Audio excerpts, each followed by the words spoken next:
સનાતન ધર્મની જય, માં અર્બુદાની જય.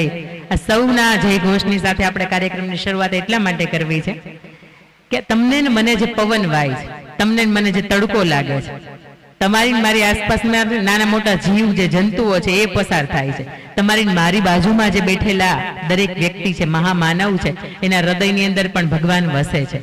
એ ભગવાનની અદ્રશ્ય શક્તિ ક્યાંક આપણને સ્પર્શવા માટે આવે અને આજ ભગવાનને અહીં હાજર રહેવું જ પડે, કારણ કે ભગવાન શાસ્ત્રોની અંદર એવું કહે છે કે જ્યાં શક્તિનું સન્માન થાય છે, જ્યાં શક્તિની પૂજા થાય છે, ત્યાં હું હોઉં છું.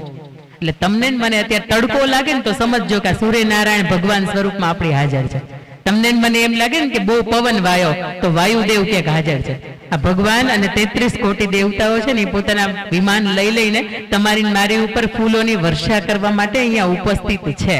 અને એટલા માટે જ તમે નહીં હું અહીંયા હાજર છીએ. બાકી હું બેન ક્યાં હતી, ક્યાં 300-400 કિલોમીટર દૂર, તમે તમારા ઘરે ક્યાં હતા. અને આજે સરસ મજાની આ સવારની અંદર ભેગા થયા છો ત્યારે ધ્રુવ ભટ્ટ લોક સાહિત્યની ભાષામાં એવું કે ઓચિંતું કોઈ મને રસ્તે મળે અને હળવેકથી પૂછે કે કેમ છે.